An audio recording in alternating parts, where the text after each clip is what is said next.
Hello everyone, I'm Grandmaster Denes Boros, and today we are going to learn about the ever so tricky Belgrade Gambit.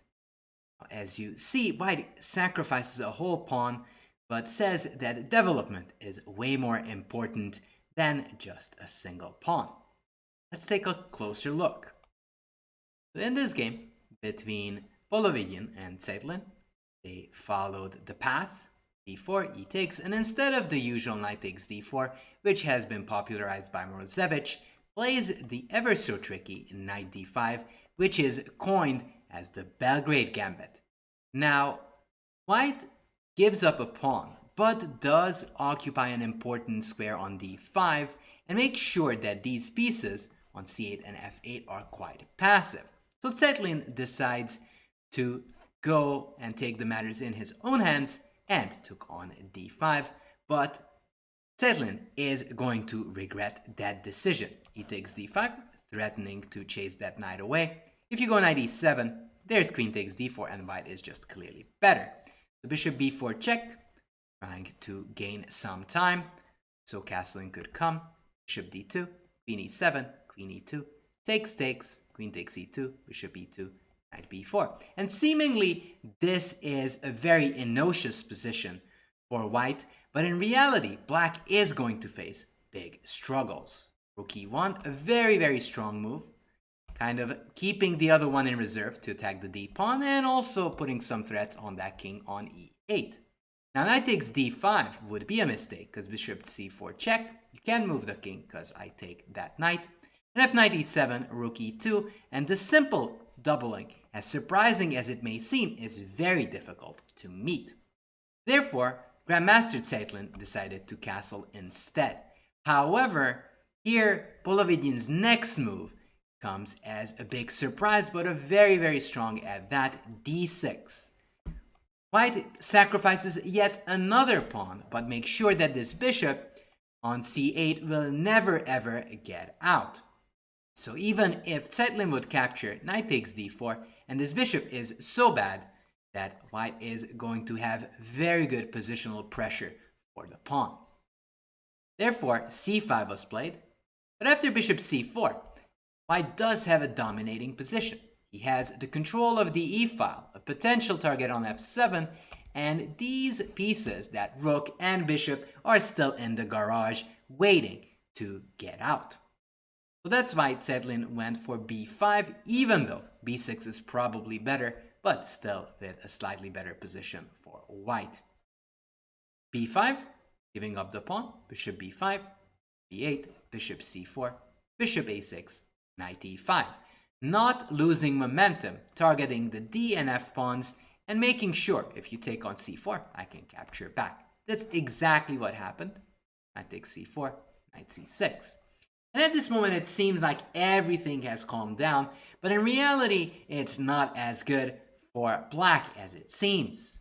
Rook e7. With white already having active pieces, white plays this courageous exchange sacrifice, saying that in the long run, you can't tolerate that rook. And Zeitlin didn't tolerate it. Knight e7, e, rook e8, rook e1, preparing this knight d6 move. Rook b6. Now, instead of rook b6, black could go f6, but there's knight d6, and there is no way you can come closer with the king, and that would mean Sutswang and white only plan needs to be king d3, king c4, king takes c5, and the king alone will just take all the pawns, Pac-Man style. Therefore, black played rook b6, knight b6, ab, b4. With the endgame looming, because black will have to get rid of that e-pawn, white goes for b4, hoping to exchange a pair of pawns on c5 and create another passer. d6, a4. Here comes the passed pawn. f6, a5. And it's breaking through. b5, king d3, a6. And sadly for black, there is no way out. If you go rook a8, then there are queens, rook takes c8, takes a7, and promotion is unstoppable. Therefore, black played g6, a7, h5, but reality is Black is out of moves. H4, H3, F5, Rook E2. And black is just stalemated. Can't move, and white is just going to pick up all the pawns and win the game. Therefore, black resigned. Mind you, this was around move 30. So I got excited about this opening, the Belgrade Gambit, and I played it myself. So let's take a look how I fared. So in this game, played this. I played knight d5 and knight takes e4, one of the main lines. Now, queen e2 is the old main line, which is very interesting. However, I chose bishop d3, which is an interesting idea. Knight c5, trying to avoid trouble. If knight f6, then I can go queen e2 check, bishop e7 takes, and either bishop h6 or bishop f4 provides plentiful compensation, as black has way too many doubled pawns and no development. Just take a look at that rook and that bishop. So knight c5 is quite logical. I castled. Bishop e7, rook e1, knight e6, and I went for h4. A very interesting move. I am definitely going for aggressive ideas. However, if you are not a fan of h4, some other line I could suggest is bishop d2 and aiming for the c3 break. Because even after these exchanges, these bishops do provide lots of compensation for the pawn.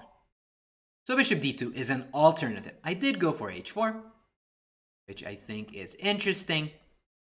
Just making sure I get an outpost on g5. Castles.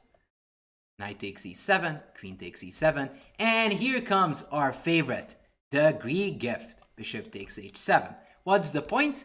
Well, black is again still behind in development, not quite ready to face my attack, as I am going to just swing my queen over to h5 and down to h7, as these guys are going to go for the attack. My opponent played king h8, which is already not a good sign. The only good move was king h7, knight g5. You cannot really take because you lose your queen.